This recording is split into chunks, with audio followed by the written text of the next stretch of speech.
परमात्मा से विमुख होकर संसार से अपना संबंध मानने पर भी जीव की वास्तविक इच्छा, आवश्यकता या भूख अपने अंशी परमात्मा को प्राप्त करने की ही होती है।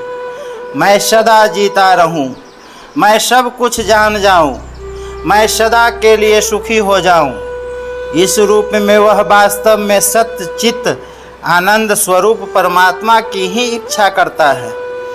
पर संसार से संबंध मानने के कारण वह भूल से इन इच्छाओं को संसार से ही पूरी करना चाहता है।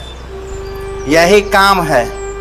इस काम की पूर्ति तो कभी हो ही नहीं सकती, इसलिए इस काम का नाश तो करना ही पड़ेगा।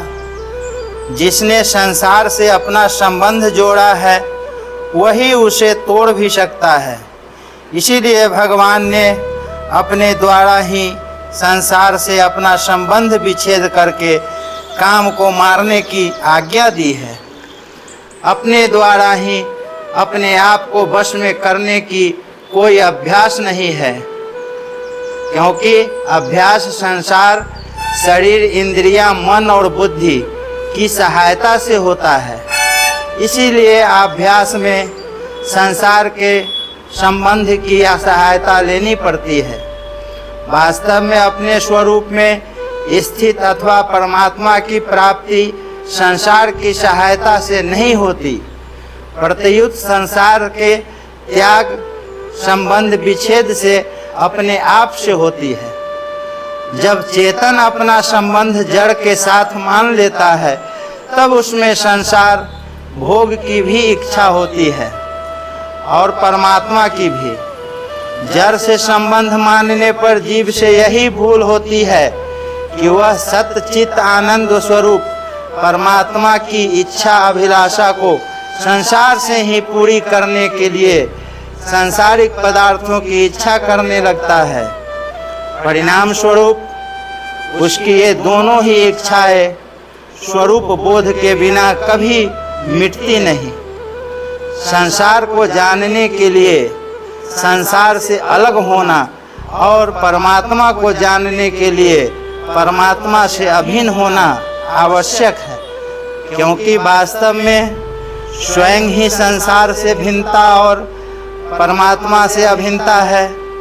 परंतु संसार की इच्छा करने से स्वयं संसार से अपनी अभिन्नता या समीपता मान लेता है, जो कभी संभव नहीं, और परमात्मा की इच्छा करने से स्वयं परमात्मा से अपनी भिन्नता या दूरी, विमुखता मान लेता है। पर इसकी संभावना ही नहीं। हाँ, सांसारिक इच्छाओं को मिटाने के लिए परमार्थिक इच्छा करना बहुत उपयोगी है। यदि परमार्थिक इच्छा तीव्र हो जाए तो लौकिक इच्छाएं स्वतः मिट जाती है। लौकिक इच्छाएं सर्वथा मिटने पर परमार्थिक इच्छा पूरी हो जाती है, अर्थात नित्य प्राप्त परमात्मा का अनुभव हो जाता है। कारण कि वास्तव में परमात्मा सदा सर्वत्र विद्यमान है, पर लौकिक इच्छाएं रहने से उनका अनुभव नहीं होता। जय शत्रुं महाबाहो काम रूपं दुरासदम। महाबाहो का अर्थ है बड़ी और बलवान भुजाओं वाला, अर्थात सूरवीर। अर्जुन को महाबाहो अर्थात सूरवीर कहकर भगवान यह लक्ष्य कराते हैं कि तुम इस काम रूप शत्रु का दमन करने में समर्थ हो। संसार से संबंध रखते हुए काम का नाश करना बहुत कठिन है। यह काम बड़ों बड़ों के भी विवेक को ढककर उन्हें कर्तव्य से च्युत कर देता है, जिससे उसका पतन हो जाता है। इसलिए भगवान ने इसे दुर्जय शत्रु कहा है। काम को दुर्जय शत्रु कहने का तात्पर्य इससे अधिक सावधान रहने में है, इसे दुर्जय समझकर निराश होने में नहीं। प्रत्येक कामना की उत्पत्ति, पूर्ति, आपूर्ति और निवृत्ति होती है, इसलिए मात्र कामनाएं उत्पन्न और नष्ट होने वाली है। परंतु स्वयं निरंतर रहता है और कामनाओं के उत्पन्न तथा नष्ट होने को जानता है।